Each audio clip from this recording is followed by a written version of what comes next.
Bonjour à tous, voici la vidéo récap de mon tour du Mont Blanc.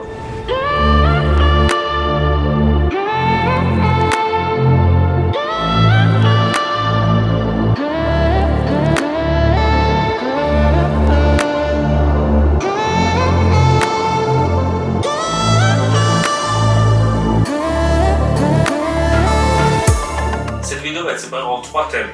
1. L'organisation du Tour du Mont Blanc, comment on fait pour s'organiser. 2. La préparation du matériel à apporter. Et 3. Est-ce que je vous conseille le Tour du Mont Blanc. Alors je vais sortir mes petites notes que j'ai prises sur mon téléphone pour ne rien oublier. Donc on va commencer par le premier point, l'organisation de l'itinéraire. Alors nous, on a eu quelques difficultés à savoir où s'arrêter, quand s'arrêter, combien de kilomètres on fait par jour, combien de dénivelé on fait par jour. Donc tout ça est assez compliqué parce que sur internet vous pouvez voir des tours du Mont Blanc en 3 jours, en 10 jours, en 12 jours, en 7 jours. Donc en fait tout est possible.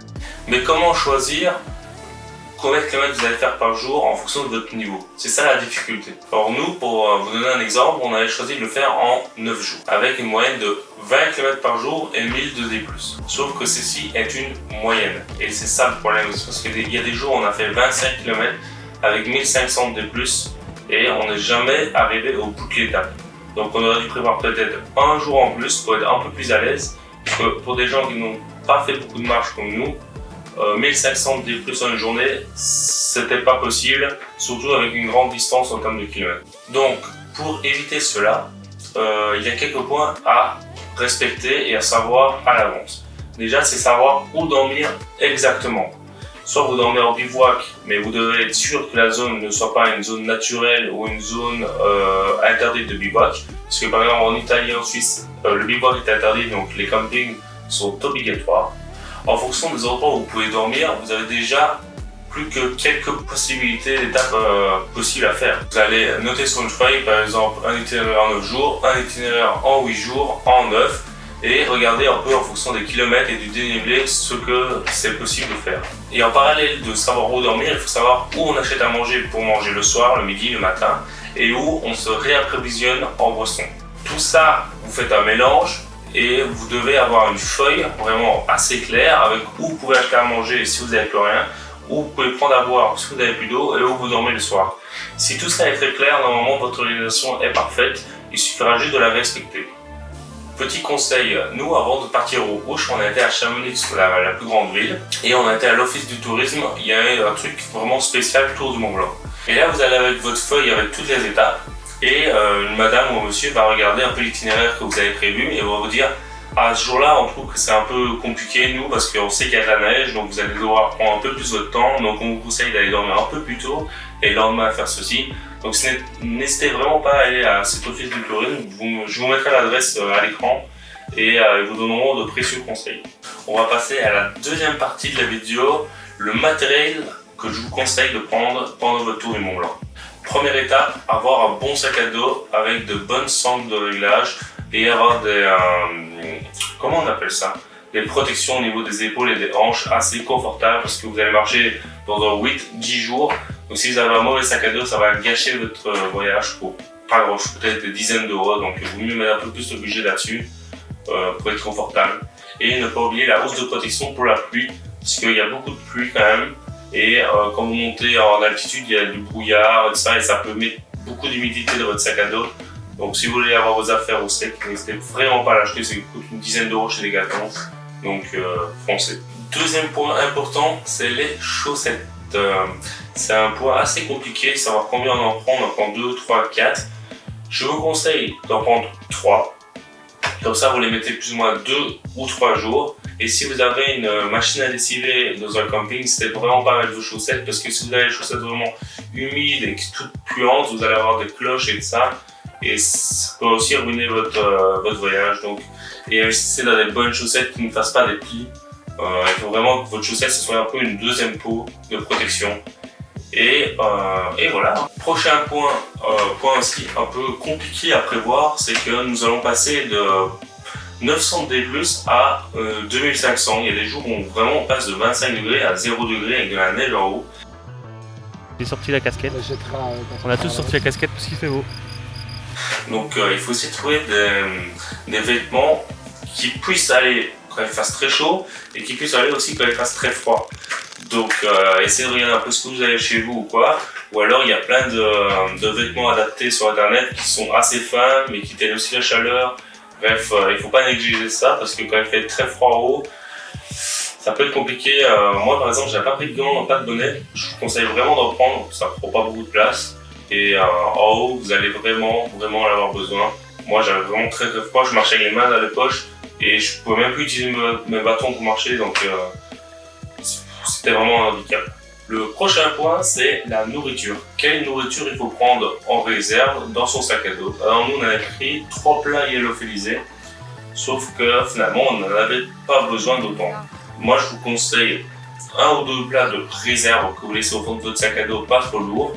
Et le reste, si vous avez fait votre planning avec tous les magasins où vous pouvez acheter, normalement, si c'est bien organisé, vous n'avez pas besoin de prendre beaucoup en réserve.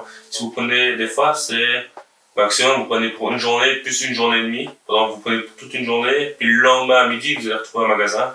Et tout ça, il faut le savoir en tête pour savoir combien je dois acheter pour combien de repas, pour pas trop avoir dans votre sac à dos. Mais ça se décide à l'avance. Si vous êtes organisé, normalement, il n'y a pas de souci, mais c'est pour vous prévenir de ne pas vous encombrer pour rien. Et aussi, la Suisse coûte très cher, donc si vous voulez économiser un peu, vous achetez un petit peu plus au dernier magasin français.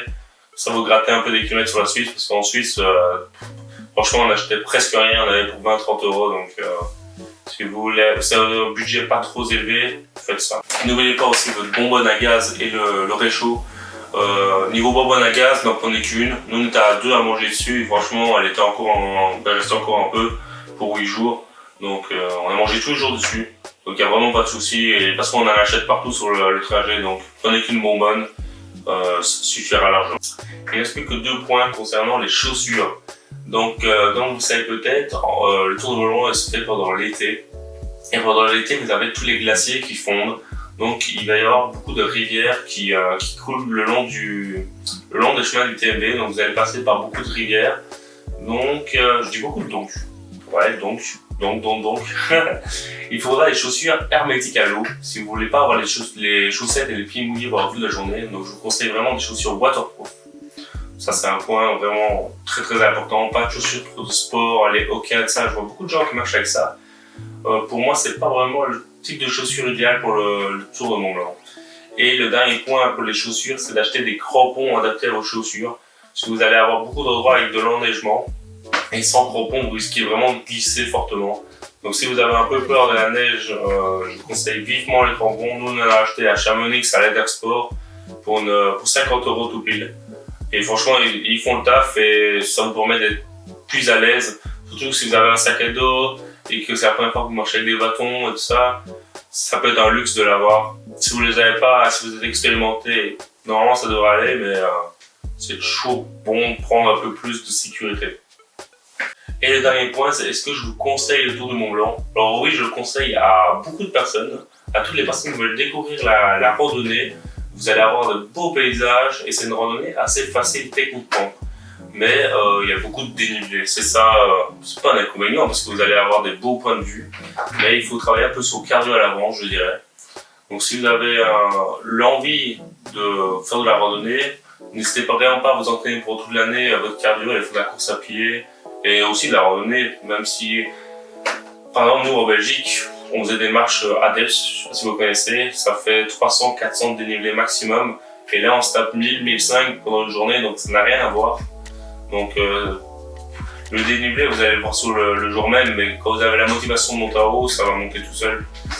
Donc, voilà. Petite question pour vous à la fin, c'est quel est notre nouvel objectif qu'on peut se fixer. Si vous avez des idées de randonnée que vous avez déjà faites qui sont vraiment pas mal, n'hésitez pas à les mettre en commentaire. Si vous avez d'autres questions par rapport au Tour de Mont-Blanc, n'hésitez pas à les mettre en commentaire, je vous répondrai avec plaisir.